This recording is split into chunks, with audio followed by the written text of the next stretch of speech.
আসসালামু আলাইকুম। সম্মানিত দর্শক, আশা করি আপনারা সবাই অবশ্যই ভালো আছেন। পৃথিবীর ইতিহাস কিন্তু বড়ই অদ্ভুত এবং নির্মম।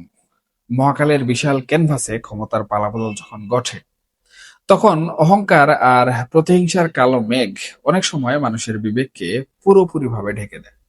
তখন ন্যায় বিচারের পবিত্র বেদিতে বসে যে প্রহসন মঞ্চস্থ হয়, তা কিন্তু অন্ধকারের নিকৃষ্টতম রূপকেও হয়তো হার মানায়। আমরা বিগত কয়েকটি মাস ধরে ঠিক এমনই একটি শ্বাসরুদ্ধকর এবং দুর্ভাগ্যজনক পরিস্থিতির ভেতর দিয়ে যাচ্ছিলাম। একটি স্বাধীন দেশে, যে দেশ রক্ত দিয়ে কেনা, সেখানে যখন আইনি ব্যবস্থাকে স্রেফ একটি রাজনৈতিক হাতিয়ার বা ব্যবসা কেন্দ্রে পরিণত করা হয়, তখন সাধারণ মানুষ ঠিক কোথায় গিয়ে দাঁড়াবে? আজ আমরা এমন কিছু রূঢ় বাস্তবতা নিয়ে কথা বলবো, যা শুনলে আপনার বিবেক হয়তো থমকে দাঁড়াবে। হয়তো প্রচলিত এই বিচার ব্যবস্থার প্রতি আপনার বিশ্বাসের জায়গাটিতে এক বিশাল ভূমিকম্পের সৃষ্টি হতে পারে। একটু পেছনের দিকে ফিরে তাকাই। 5 আগস্টের পর দেশের রাজনৈতিক পট পরিবর্তনের পর একটি অসাংবিধানিক সরকার যখন দায়িত্ব নিল, তখন আমরা দেখলাম অত্যন্ত পরিকল্পিতভাবে এদেশের স্বাধীনতা সংগ্রামে নেতৃত্বদানকারী দল বাংলাদেশ আওয়ামী লীগকে সম্পূর্ণ নিশ্চিহ্ন করার একটা গভীর ষড়যন্ত্র শুরু হলো। আর এই ত্রিমাত্রিক ষড়যন্ত্রের একদম কেন্দ্রবিন্দুতে ছিলেন শেখ হাসিনা, যিনি একটি ভঙ্গুর অর্থনীতি থেকে এই দেশটিকে উন্নয়নের এক অভাবনীয় উচ্চতায় কিন্তু নিয়ে গিয়েছিলেন। এটি আমাদের স্বীকার করতেই হবে। তাকে কিনা ইতিহাসের সবচেয়ে বড় খলনায়ক বানানোর একটা নীল নকশা তৈরি করা হলো। কিন্তু এই যে কিন্তু শব্দটি, এটি বড়ই আক্ষেপের এবং একই সাথে বড়ই শক্তিশালী। সত্যকে আপনি কিছুদিন মিথ্যার চাদর দিয়ে ঢেকে রাখতে পারেন, কিন্তু চিরকালের জন্য পারেন না। শেখ হাসিনা এবং আওয়ামী লীগের শীর্ষ নেতাদের বিচারের মুখোমুখি করার জন্য গঠন করা হলো আন্তর্জাতিক অপরাধ ট্রাইব্যুনাল। অবশ্য এটি আগেও ছিল। আর সেই ট্রাইব্যুনালের চিফ প্রসিকিউটর হিসাবে কাকে বসানো হলো অ্যাডভোকেট তাজুল ইসলামকে। আপনারা এই বিষয়ে সবাই অবগত আছেন। শুধু দর্শক, একটু গভীরভাবে ভেবে দেখুন তো, কেন এই তাজুল ইসলামকেই বেছে নেওয়া হয়েছিল? এটি কি শুধুই কোনো আইনি সিদ্ধান্ত ছিল? আমি মনে করি এটি একেবারেই নয়। এর পেছনে ছিল এক সুগভীর রাজনৈতিক সমীকরণ। তাজুল ইসলাম এবং তার সিন্ডিকেট তো সেই নির্দিষ্ট ঘরানার প্রতিনিধিত্ব করেন, যাদের বুকে ৭১-এর পরাজয়ের ক্ষত এবং পরবর্তীতে শেখ হাসিনার শাসনামলে যুদ্ধাপরাধীদের ফাঁসি কার্যকর হওয়ার এক তীব্র আক্রোশ চলছিল। শেখ হাসিনাকে ফাঁসির দড়িতে ঝুলানোর জন্য এমন একজন আক্রোশমূলক মানুষকেই তাদের প্রয়োজন ছিল। সুতরাং যে আদালতের জন্ম এবং যার পরিচালকের নিয়োগ হয়েছে সম্পূর্ণ প্রতিহিংসার বশবর্তী হয়ে, সেখানে আপনি আসলে ন্যায় বিচারের আশা কিভাবে করতে পারেন? এবার আসুন সেই দম বন্ধ করা ভেতরের গল্পগুলোতে, যা এতদিন ঘুটঘুটে অন্ধকারের নিচে চাপা পড়েছিল। তাদের নিজেদের প্রসিকিউশন টিমের সদস্য অ্যাডভোকেট বি.এম. সুলতান মাহমুদ যখন বিবেকের তাড়নায় কোনোভাবেই আর চুপ থাকতে না পেরে মুখ খুললেন, তখন যে বীভৎস সত্য বেরিয়ে এলো, তা শুনে আমি মনে করি বাংলার আকাশ বাতাস যেন স্তব্ধ হয়ে গেছে।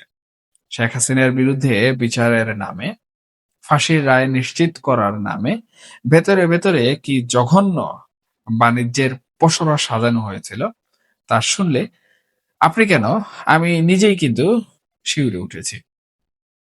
আপনারা সবাই জানেন বিগত আন্দোলনে পুলিশের ভূমিকার কথা।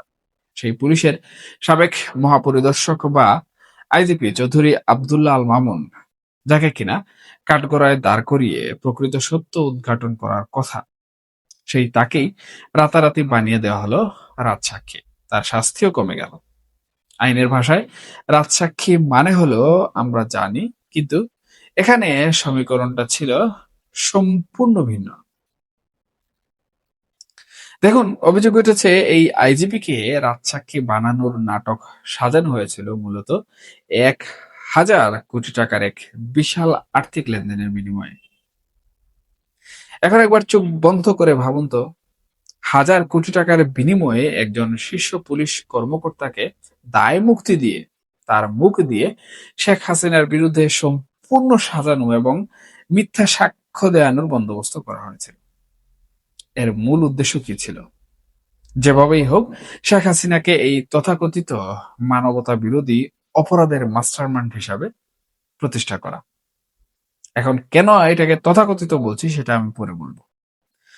দুর্নীতির এই ভয়ঙ্কর শেকড় কেবল শীর্ষ পর্যায়ে আটকে থাকেনি, এমনকি তৃণমূলের মামলাগুলোতেও এর বিস্তৃতি ঘটেছে সমানভাবে। আশুলিয়ায় লাশ পুরানোর সেই হৃদয় বিতরক ঘটনার কথা আপনাদের নিশ্চয়ই মনে আছে, আমারও চোখের সামনে ভাসছে। ওই মামলার অন্যতম আসামি ছিলেন এএসআই আফজালুল হক। প্রসিকিউশন টিমের ভেতরের তথ্য অনুযায়ী গত বছরের নভেম্বরের শেষের দিকে এক সন্ধ্যায় নাকি সেই আফজালের স্ত্রী প্রসিকিউটর গাজী MH তামিমের কক্ষে একটি ভারী ব্যাগ নিয়ে প্রবেশ করেন। ভারী ব্যাগ, আবারও বলছি, সেই ভারী ব্যাগের ভেতরে আসলে কি ছিল তা বোঝার জন্য খুব বড় কোনো রকেট সায়েন্টিস্ট হওয়ার আসলে প্রয়োজন পড়ে না। বিস্ময়কর ব্যাপার হলো, এর কিছুদিন পরই সেই আফজালকে রাজসাক্ষী বানিয়ে আমরা দেখলাম বেকসুর খালাস দিয়ে দেওয়া হলো। চানখাঁরপুলের ঘটনাটিও ঠিক একই রকম। সেখানে ভিডিও ফুটেজে স্পষ্ট দেখা যাচ্ছে তৎকালীন এসআই আশরাফুল গুলি করার নির্দেশ দিচ্ছেন, কিন্তু তাকে আসামির তালিকা থেকে বাদ দিয়ে করা হলো মামলার নির্দোষ এক সাক্ষী। কিন্তু এখন প্রশ্ন হচ্ছে, কেন এই অদ্ভুত আচরণ?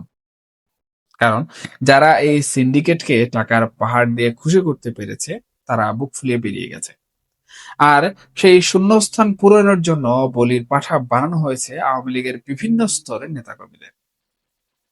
আর এই সব কিছু করা হচ্ছিল একটি মাত্র চূড়ান্ত লক্ষ্যে পৌঁছানোর জন্য। সেটা হচ্ছে যেভাবেই হোক মিথ্যা সাক্ষ্য সাজিয়ে শেখ হাসিনাকে ফাঁসিতে ঝুলানো হবে, অর্থাৎ সম্পূর্ণরূপে একটি প্রতিহিংসার বিষয়বস্তু। দেখুন, আমি এতক্ষণ ধরে কিন্তু শেখ হাসিনা কিংবা আওয়ামী লীগের বেশ কিছু গুণগান গেয়ে ফেলেছি। এর পিছনে একটি গুরুত্বপূর্ণ কারণ আছে, সেটি হচ্ছে বিগত আওয়ামী লীগ শাসনামলে বাংলাদেশে যা যা হয়েছে এবং বিগত ১.৫ বছরে ডক্টর ইউনূসের শাসনামলে দেশে যা যা হয়েছে তার একটি তুলনা যদি আপনারা করেন, তাহলে আমি ১০০% গ্যারান্টি দিয়ে বলতে পারি আপনারা কেউ কিন্তু শেখ হাসিনার শাসন আমলের গুণগান না করে থাকতে পারবেন না। এটাই হচ্ছে শেখ হাসিনার গুণগান করার বা শেখ হাসিনার উন্নয়ন বিষয়ে এই ভিডিওতে কথা বলার আমার মূল উদ্দেশ্য। কারণ একটি সরকার থেকে জনগণ যখন সুবিধা ভোগ করে, সেটা যেভাবেই হোক, এটিকে কিন্তু দেশের নাগরিক হিসাবে স্বীকার করতে হয়। সে যত বড় অপরাধী হোক না কেন, তার দল কিংবা তার দলের নেতাকর্মীরা যত দুর্নীতি লুটপাট করুক না কেন, তারা কিন্তু এই দুর্নীতি লুটপাটের আড়ালে হলেও, ক্ষমতায় টিকে থাকার জন্য তারা জঘন্য রকম কর্মকাণ্ড করলেও তারা কিন্তু দেশের মানুষের স্বার্থে কাজ করেছে। তাই আমি তাদের গুণগান গেয়েছি। এবার মূল প্রসঙ্গে চলে আসি।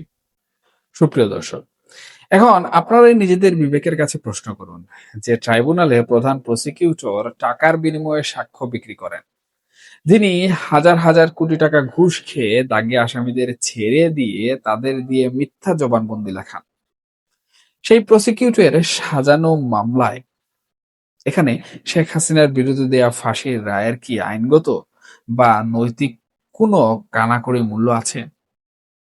এই রায় তো আমি মনে করি কোনো আইনি দলিল নয়, এটি স্রেফ একটি রাজনৈতিক প্রতিহিংসার কালো প্রজেক্ট।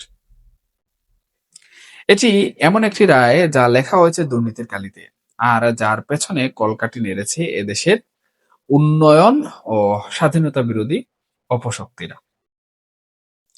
আপনারা নিশ্চয়ই টেলিভিশনের পর্দায় ইতিমধ্যে বিভিন্নভাবে দেখেছেন কিভাবে সেই সময়কার ছাত্র নেতারা, বিভিন্ন সমন্বয়করা কিংবা অন্যান্য রাজনৈতিক দলের তৃণমূলের লোকেরা প্রকাশ্যে বুক ফুলিয়ে বলেছে যে তারাই পুলিশ পিটিয়ে মেরেছে, তারাই গাছের সাথে লাশ ঝুলিয়ে রেখেছে।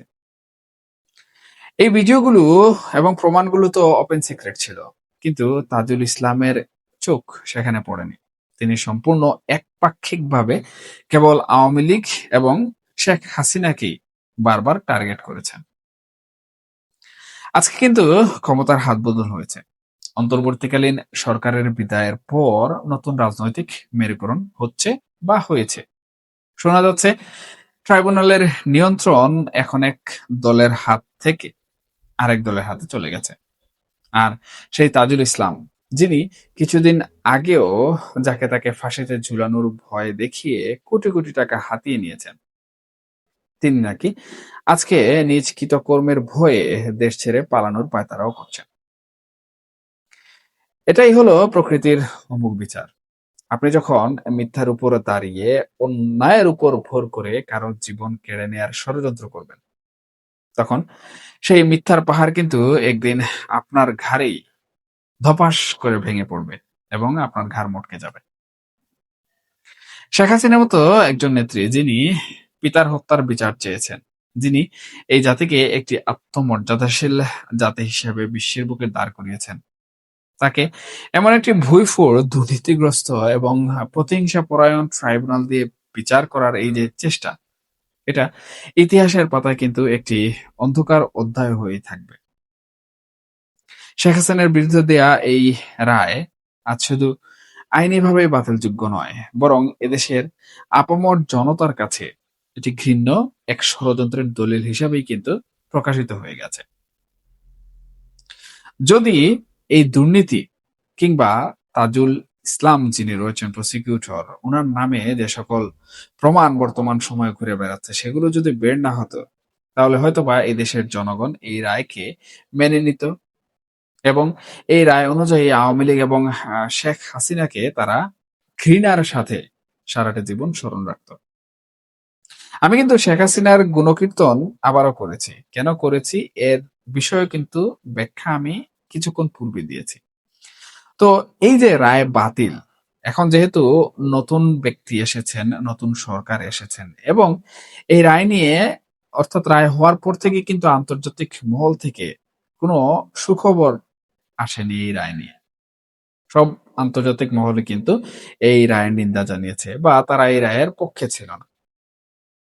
এখন যেহেতু এই রায়টি একপাক্ষিক, রাজনৈতিক প্রতিহিংসার এবং বিপুল পরিমাণে আর্থিক লেনদেনের একটি প্রমাণ বের করে দিয়েছে, তাহলে নিঃসন্দেহে বলা যায় এই রায়টি কোনো ভ্যালু রাখে না এবং এই রায় হয়তোবা কিছুদিনের মধ্যেই পরিবর্তন হয়ে যাবে। এবং এই যে সম্পূর্ণ বিচার ব্যবস্থা, এই সম্পূর্ণ বিচার ব্যবস্থাটিও দুর্নীতিগ্রস্ত। তাহলে কি হবে? তাহলে এখন আপনাদের মনেও প্রশ্ন আসতে পারে যে পরবর্তী পদক্ষেপ কি? দেখুন, 5 আগস্ট কিংবা জুলাই আগস্টে যে কোনো ঘটনা ঘটেনি এরকম কিছু না, ঘটেছে। কিন্তু এই ঘটনাগুলো যারা ঘটিয়েছে, তারা হয়তোবা পর্দার আড়ালে দিব্যি ঘুরে বেড়াচ্ছে। ইতিমধ্যে কিন্তু ডক্টর ইউনূসের নামে নানা অভিযোগ আমরা লক্ষ্য করছি। স্বয়ং রাষ্ট্রপতিও কিন্তু রাষ্ট্রদ্রোহিতার অভিযোগ এনেছেন। আবার ডক্টর মোহাম্মদ ইউনূসের নামে রাষ্ট্রদ্রোহের মামলা হওয়ার কথাও কিন্তু শোনা যাচ্ছে। তো মুদ্রা কথা হচ্ছে, যা ঘটেছে তার বিচার হতে হবে, সুষ্ঠু তদন্ত হতে হবে। এখন নতুন যে সরকার এসেছে এবং নতুন যে প্রসিকিউশন বসতে চলেছে, তারা হয়তোবা সম্পূর্ণ এবং সুস্থ একটি তদন্তের মাধ্যমে এই বিচারগুলা আবারও করবে। এবং জাতি হিসাবে আমরা চাই এই প্রতিহিংসাত্মক যে বিচারিক প্রক্রিয়া, এটির কারণে আমাদের দেশের ন্যায় বিচার যেন আন্তর্জাতিক এবং আমাদের দেশের মধ্যে প্রশ্নবিদ্ধ না হয়। এই কামনায় আজকের বক্তব্য কিংবা আজকের আলোচনা, আজকের বিশ্লেষণ, যেটাই আপনারা মনে করুন না কেন, এখানে শেষ করছি। এবং অবশ্যই আপনাদের যদি এই বিষয়ে কোনো মতামত থাকে, তাহলে কমেন্টস বক্সে জানাতে ভুলবেন না। এখনকার মতো এ পর্যন্তই। সবাই ভালো থাকুন, সুস্থ থাকুন এবং অবশ্যই অবশ্যই নিরাপদে থাকবেন। আল্লাহ হাফিজ।